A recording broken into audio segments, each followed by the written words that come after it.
দিল্লির 10-11 বিস্ফোরণের ঘটনার পর বাংলাদেশ যোগ ক্রমাগত স্পষ্ট হচ্ছে। পুরো বিষয়টাতে এই মুহূর্তে তদন্তকারীরা তদন্ত চালিয়ে নিয়ে যাচ্ছেন, কিন্তু বেশ কিছু সূত্র বলছে যে এর সঙ্গে বাংলাদেশের একটা যোগ থাকতে পারে। কিভাবে সেই যোগ থাকতে পারে সেই বিষয়গুলো আমরা আলোচনা করব, তবে তার আগে আপনাদেরকে একটা বিষয় অত্যন্ত গুরুত্বপূর্ণ সূত্র মারফত যে খবর আমরা পাচ্ছি যে অক্টোবর মাসের শেষ সপ্তাহে ঢাকার বনানীতে একটা ভার্চুয়াল মিটিং হয়েছিল। এই মিটিং সরাসরি হয়েছিল পাকিস্তানের সঙ্গে। কারা ছিলেন এই ভার্চুয়াল মিটিংয়ে? বনানীতে হওয়া সেই যে মিটিং সেটা ছিলেন বাংলাদেশের বেশ কয়েকজন, এবং তার মধ্যে থেকে পাকিস্তান থেকে যে যোগ দেওয়া ব্যক্তি তিনি হলেন টেররিস্ট কমান্ডার সাইফুল্লাহ সাইফ। এবং তার সঙ্গে যারা বসেছিলেন বনানীতে বাংলাদেশের যে সমস্ত কর্মকর্তারা, তারা কারা একটু আপনাদেরকে জানাই। তারা ছিলেন অন্তর্বর্তীকালীন স্বরাষ্ট্র সচিব ডক্টর নাসিরুল ঘনি। এই ব্যক্তির নাম বিশেষভাবে উঠে আসছে এবং 7 জন তারা অংশ নিয়েছিলেন বনানীতে এই বৈঠকে, এবং এটা হয়েছিল অক্টোবর মাসের শেষে। অর্থাৎ যখন দিল্লি বিস্ফোরণের ঘটনার তদন্ত করছেন তদন্তকারীরা, তখন একের পর এক চাঞ্চল্যকর তথ্য উঠে আসছে এবং সেখানে ঢাকার বনানীর যোগ একটা স্পষ্ট। পাকিস্তানের একজন টেররিস্ট কমান্ডার তিনি এই বৈঠকে ভিডিও কনফারেন্সে যোগদান করেছিলেন ভার্চুয়ালি, এবং তার সঙ্গে বাংলাদেশ থেকে ছিলেন 7 জন। কারা কারা ছিলেন?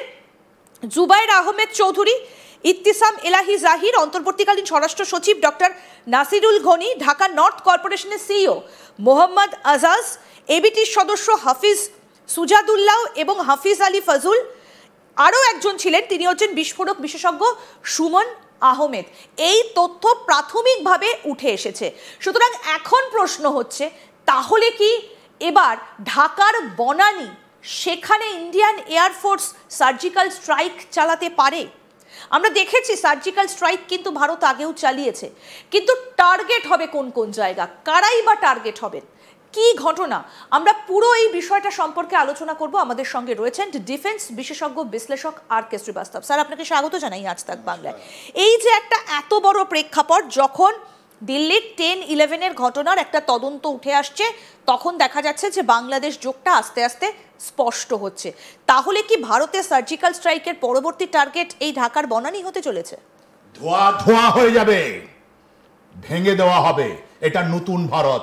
যদি ভারতের আগেনস্টে তুমি যদি প্ল্যানিং করো, এটা প্রুফ আছে আমাদের কাছে, তাহলে ওখানে ধোঁয়া ধোঁয়া হয়ে যাবে। আমি বারবার বলছি, সার্জিক্যাল স্ট্রাইক MQ-9 মিসাইল আমাদের এয়ারফোর্স মারবে, এর মধ্যে কোনো সন্দেহ হওয়া উচিত নয়।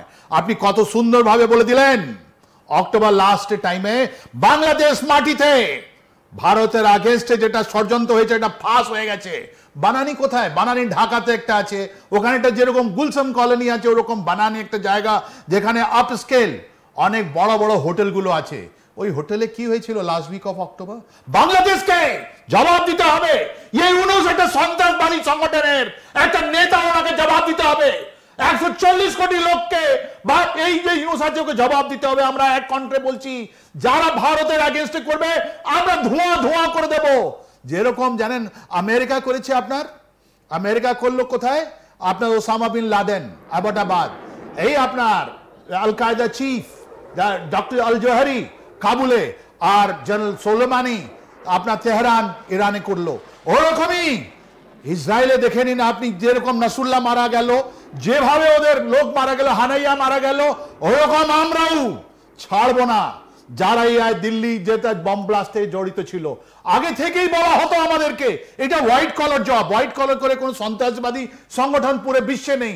একটা সন্ত্রাসবাদী সংগঠনের নাম হতে হবে, একটা ওদের একটা হতে হবে, আইডিওলজি হতে হবে। ওদের কাছে পয়সা কোথেকে পাচ্ছে, ওদের কাছে ট্রেনিং কোথেকে আসছে, ওদের কাছে এইসব ধাপে ধাপে ধাপে ভারত সরকার এটা জেনে নিয়েছে। বিকজ সবাই ওখানে যেরকম পাখি যেরকম কথা বলে ওরকম কথা বলছে।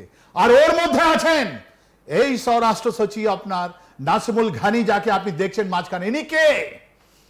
এনাকে নিযুক্ত করা হলো কে জানেন? এই সন্ত্রাসবাদী ইউনূস এনাকে নিযুক্ত করলো। এই হিজবুল তাহরিরের লোক, যে লোক আমাদের ভারতের যেটা চেষ্টা করেছিল একটা সন্ত্রাসবাদের জিনিসটা অনেক জায়গা তৈরি করার জন্য, এই নাসিমুল গানি কেন নাসিমুল গানি কোথায় আজকে? ইনি গতবার দুবার 2 মাস থেকে বারবার পাকিস্তানে যাচ্ছেন। কেন যাচ্ছেন ইনি? কেন গেছেন? 18 তারিখের পরে না হদিস পাওয়া যাচ্ছে না কেন?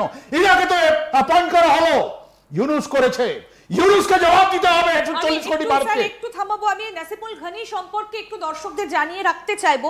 এই নাসিমুল ঘনি হচ্ছেন অন্তর্বর্তী যে সরকার রয়েছে এই মুহূর্তে বাংলাদেশে, মানে মোহাম্মদ ইউনুসের সরকারের স্বরাষ্ট্র সচিব এই নাসিমুল ঘনি। এবং বিষয় হচ্ছে সেই যে অক্টোবর মাসের শেষে ভিডিও কনফারেন্সের মাধ্যমে ভার্চুয়ালি যে বৈঠকটা হয়েছিল, বনানীতে ছিলেন বাংলাদেশের 7 জন অংশগ্রহণকারী, এবং উল্টো দিকে কে ছিলেন? পাকিস্তানের কে ছিলেন?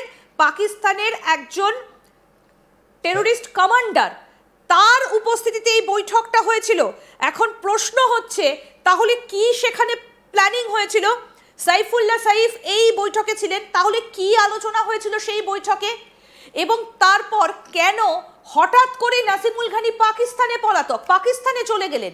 এই প্রশ্নটা খুব স্বাভাবিকভাবে উঠে আসছে। এবং আপনাদের নিশ্চয়ই মনে থাকবে গত কয়েক দিন ধরে, অর্থাৎ ঠিক 10-11 মানে গত সোমবার দিল্লিতে যেদিন বিস্ফোরণ ঘটলো তার ঠিক কিছুদিন আগে আমরা দেখলাম যে বাংলাদেশে একেবারে প্রকাশ্যে আইএসআই এর একাধিক যারা উচ্চপদস্থ অফিসার তারা এসেছিলেন। Shamshad Mirza, second in command পাকিস্তানের, আসিম মুনিরের ঠিক পরে যার জায়গা, নৌবাহিনীর প্রধান, তিনি এলেন।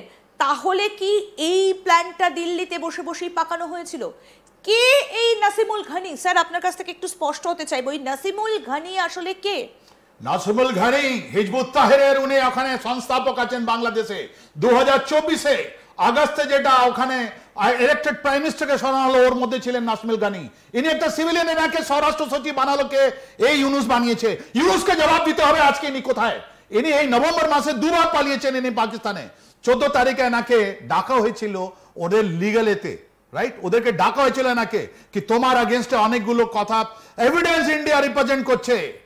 এই নাসিমুল ঘনিকে যদি পাকিস্তান না দেয়, এই নাসিমুল ঘনিকে যদি বাংলাদেশ না দেয়, আমি বলে দিচ্ছি আপনাকে আমাদের 140 কোটি মানুষ বলবে, রিকোয়েস্ট করবে আমাদের সরকারকে, মেরে দাও। এরা যেখানে ছিল, এদের যতগুলো লোক ছিল ওদেরকে আমরা ছাড়বো না। ওর মধ্যে আমি বলে দিচ্ছি আপনাকে 17 কোটি আমাদের বাংলাদেশ ভাই বোনকে।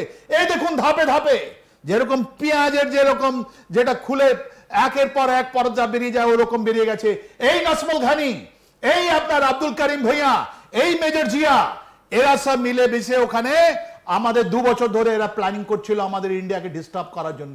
আজকের মুখোশটা ধরে গেছে। এই নাসিমুল ঘনি ভয় পালিয়ে গেছে পাকিস্তানে, এরাকে আনতে হবে, নালে